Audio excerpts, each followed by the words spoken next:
wanted to follow up on the subject, attachments bring about pain.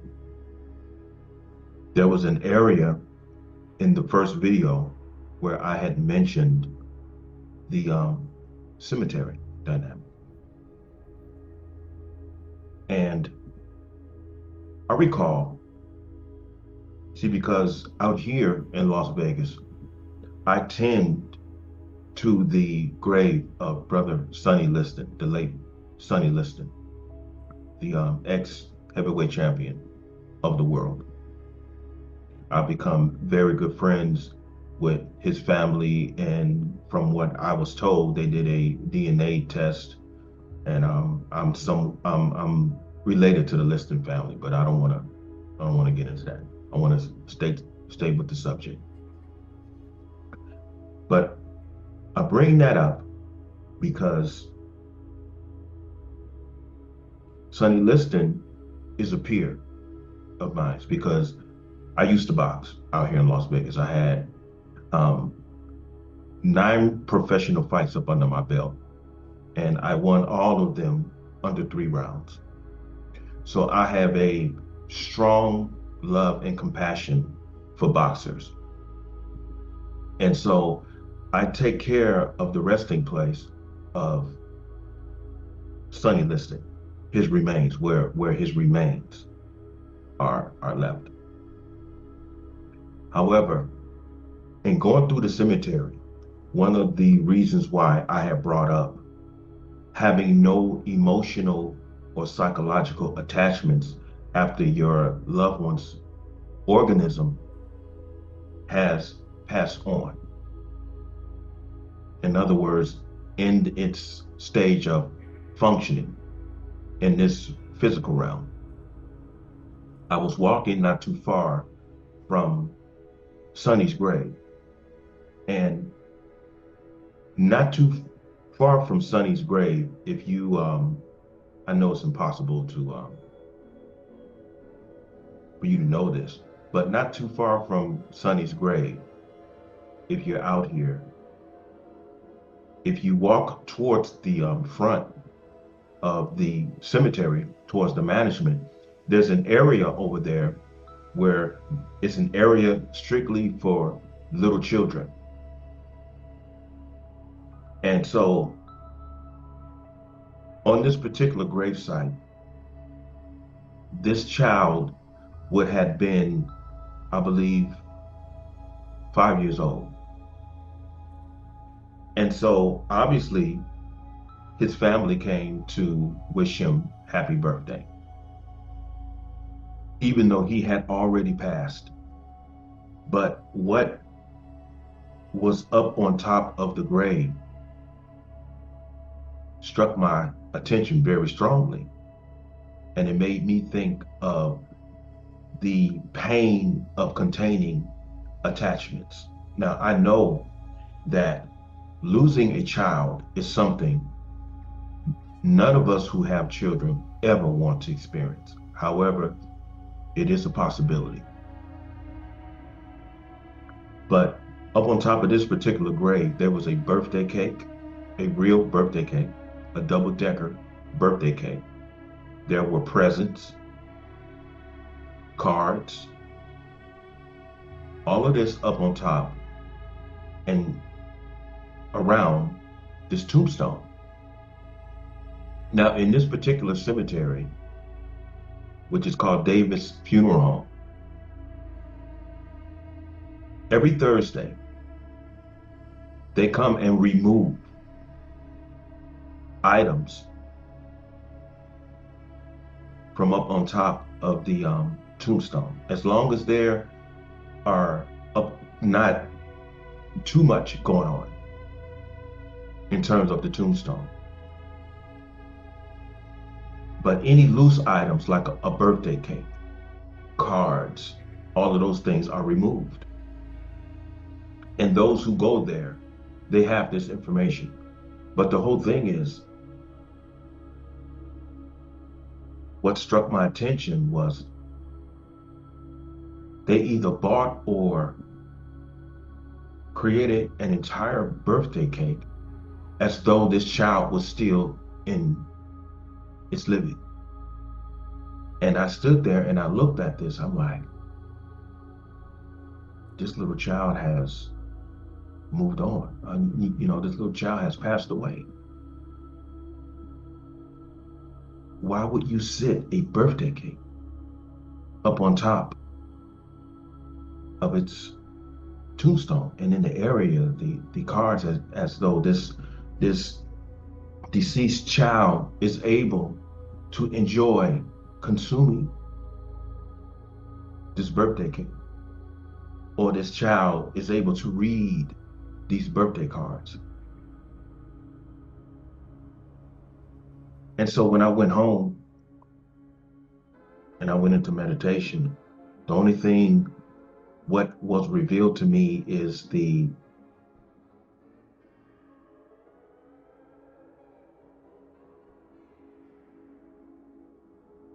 attachment that the Buddha had said brings about pain. And so when you go this far to put a birthday cake and everything that I said on there, it also, to myself, reveals a parent that has not yet accepted the fact that their child has deceased. Now, that is a strong, very strong sense of attachment. In your mind, your child is deceased. But obviously in their heart, this child still lives. And that made me wonder, that has to be extremely painful. And I see a lot of people at that cemetery, another cemetery out here in Las Vegas, where I had known at least 6 or 7 people. And I see that so much with the birthdays, the whole family is around and everything. But, this is a very delicate subject to talk about. However,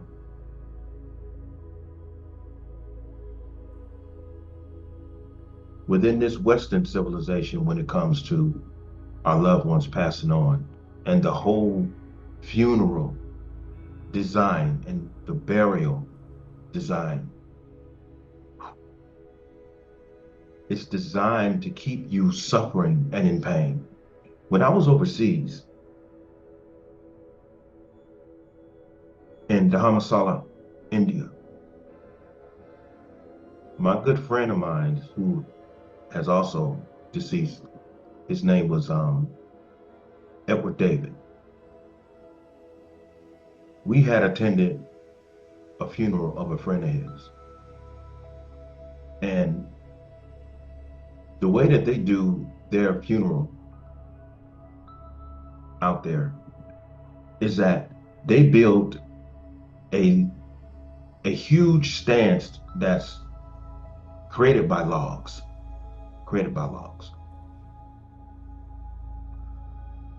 You never see the body. People dance, people eat, and then when it's time for the ceremony of where this person whom everyone knows, it's time for them to go into the spiritual form, to leave the planet, the body is burnt. And the smoke from the burning organism goes into the heavens. So there's nothing put in the earth with anyone's name on it. Even after the fire is lit, they push the body onto a they push the log thing. I'm sorry, I don't remember exactly what they called it, but it is put on a boat, you might as well say, this just foundation, and it has a sail on it, and it's pushed into a lake or an ocean, and as it's going away, it's burning, and while it's going out, the smoke is rising, the people are still dancing and celebrating, and they stand there and they watch until the fire goes out, which implies they've served their time here and they're in the spiritual realm. And the reason why it's put on the water is because in some cases they had found out, especially also in Mahatma Gandhi's funeral, his body wasn't pushed out into a lake. It wasn't pushed out. It was left there. And what they found out is that after the body had burnt completely up, there were people around picking up some of his bone fragments, picking up some of his bone fragments. And they came to understand that it was these people who had possession of the organism were the ones that were hardest to accept the fact that he had passed. Jiddu Krishnamurti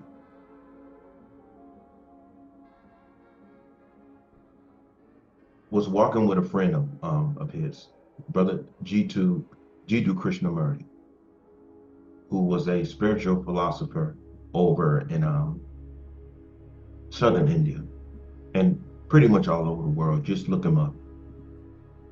Him and a friend of his was walking through the downtown area of India one time. I believe it was um, Delhi. And they came upon a woman whose child had just died. And the way that she was holding the child, she was really grieving. She was really grieving. And there was her mother standing next to her, looking at her, and she was like helpless, like, what do I do? So Jiddu Krishnamurti, he gently came up to the woman and he rubbed right here to like comfort her. He rubbed that. You know, she looked up and he rubbed that.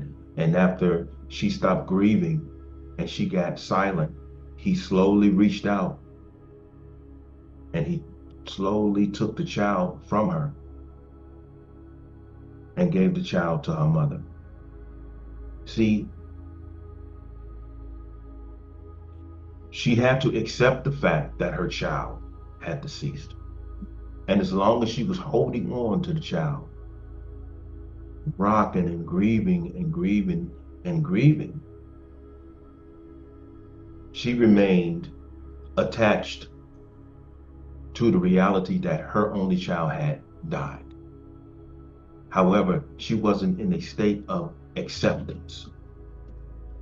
She wasn't in a state of acceptance. And so when he took the child from her and gave the child to her mother,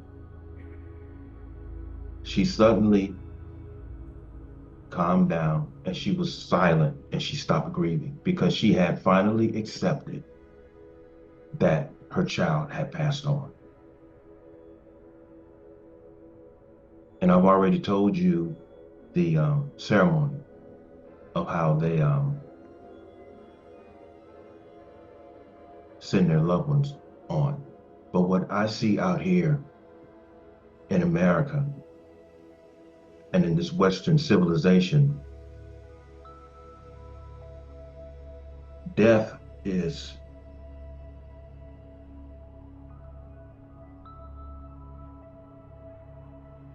much more difficult to bear because of the cemeteries. And you hear people say, I know my mom is in a better place.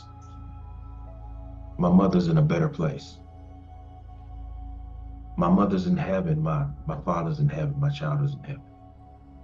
But people, when they say, well, I'm going to go and pay a visit to mama, daddy, or my baby, so you go to the cemetery. And the grieving continues because you have an object and you have the remains in the earth.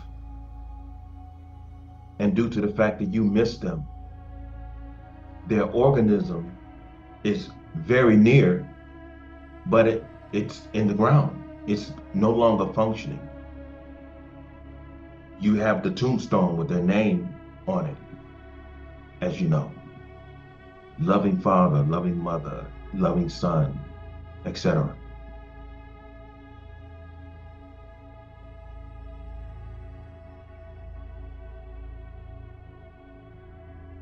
That does not help with detaching yourself from not accepting their passing. You know how it's commonly said, out of sight, out of mind. See, what is left of your loved one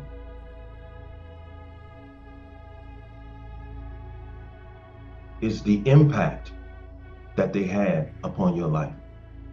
And the impact implies pleasant memories or complicated memories.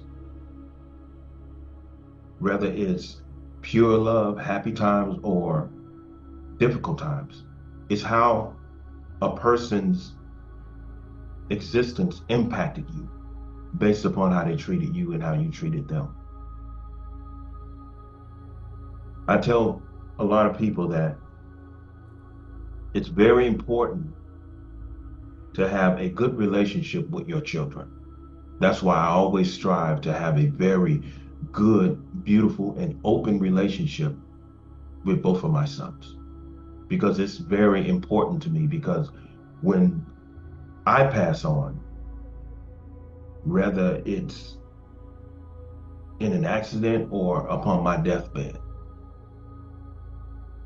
I want to know that I am right with my sons. I want to, what's most important to me, even above the success that I have and the success that I have forthcoming, what is most important to me in this living experience is to pass on having a very good relationship with both of my sons. That's what's important to me.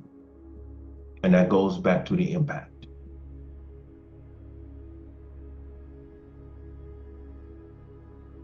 So well, I can't say a lot, but a few people didn't understand, especially when I started talking about the graveyard. And I brought up of how the government is slowly moving everyone from the cemetery.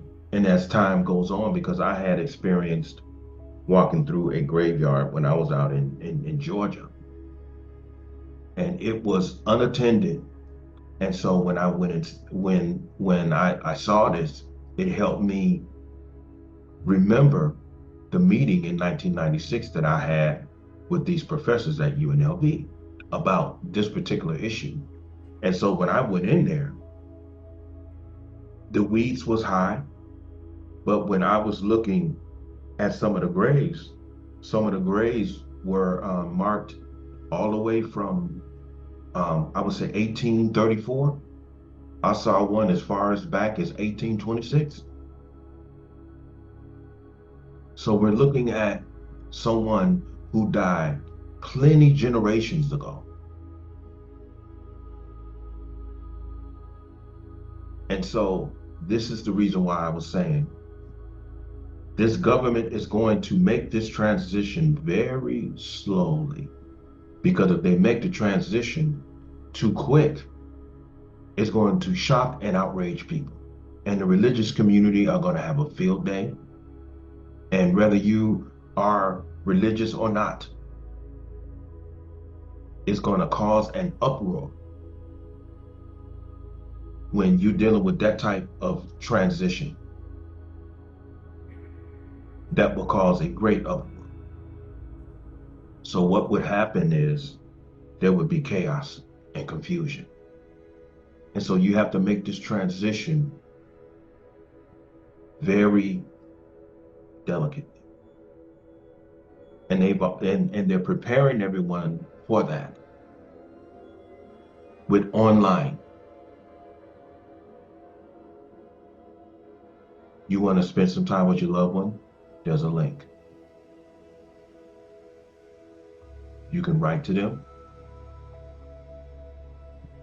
Of course, they're never going to get the message, but that's the security blanket that the government has supplied you with in exchange of the cemeteries. Now, as crazy as this may sound, you can think what you want, but research it yourself.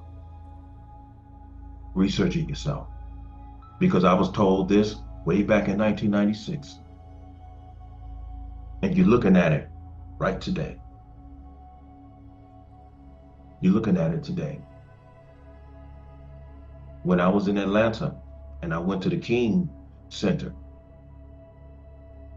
I was talking to the sister out there who was a security guard and how their tomb is right outside their church on the, I would say the left-hand side of the church if you're standing in front of the church.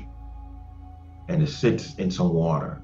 Both him and Coretta are in that huge tomb. And I asked the security guard, are their remains really in there? And she says, yes. So that made me wonder. I wonder how long this is going to be here. Because you can't remove that right now. Because the King family is too well known. However, that's not a cemetery either. It's just that everything is going into another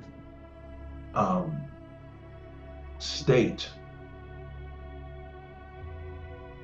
of morality when it's going to be considered immoral during that transition, because it's not what people have been made used to. So there's another trend, culture coming in a whole lot of areas that we've been used to, programmed and conditioned to perceive as the norm. All of those things are going to change.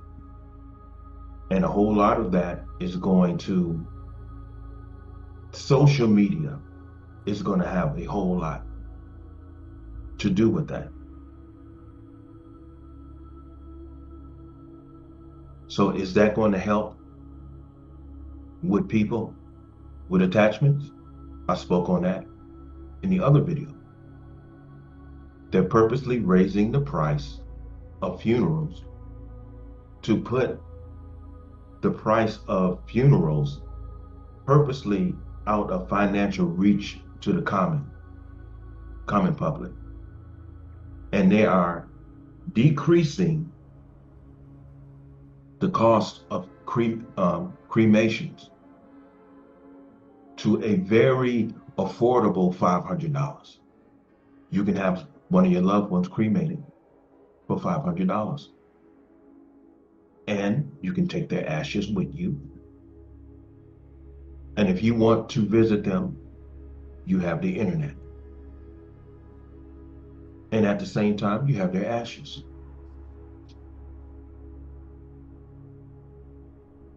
It may sound crazy, but in a few years, it's going to become the norm.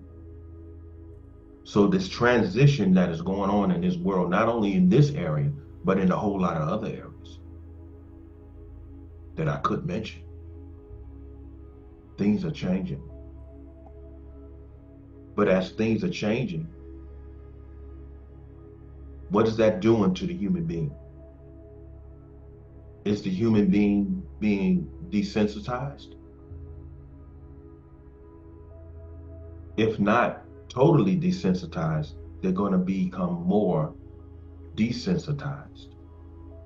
And therefore, the common status of being sensible and sensitive is going to drop because of the rise of technology. I hope that's understood. So we're going in a direction in this society that's going to be considered cold by our elders before us, because that's what's going on right now. That's what's going on right now.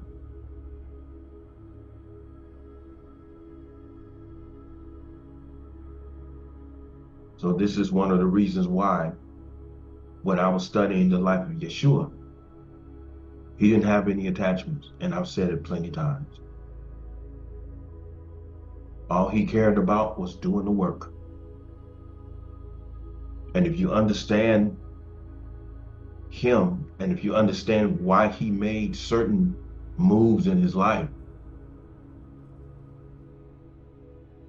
you will find yourself understanding a whole lot of things when it comes to very sensitive and common things transpiring. If you understand him, he wasn't desensitized. He just didn't have any attachments. Any attachments.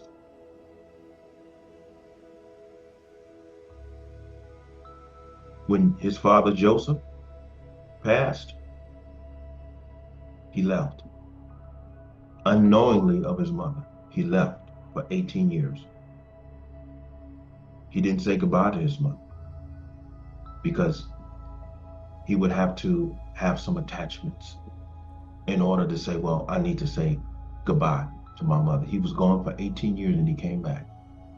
And as soon as he returned, he didn't go home like the common person would say, well, first thing I need to do, I need to go home and let my mother know that I'm alive, because I know she's been wondering if I was dead or alive. He didn't think like that. He didn't have any attachments in that era. Attachments in terms of the psychological method, that most people would think in a certain way. The only thing that he was concerned about was doing the work. That's all he cared about.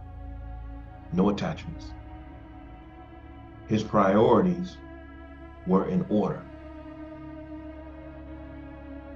Now, that's one of the reasons why I made those videos. Were the teachings of Yeshua considered cruel? A lot of people didn't understand those videos, but that's fine. But come to understand what the Buddha meant when he said attachments bring about pain. There's certain areas of the living journey that it is best not to be attached to certain things, certain people, certain ways of thinking, certain ways of feeling, because even our thought process holds attachments. The way we allow ourselves to feel or to choose to feel, that's a form of attachments. We have to die to all of those things. We have to die to all of those things so that we will live a life to where we will be conditioned to the degree that less things would affect us in a evil manner, emotionally and psychologically. So with that being said, I'm gonna end this because I'm very tired. It's been a rough 2 days off, and so I may touch on this again. It all depends. But everyone have a good night. Stay human. Have a good night.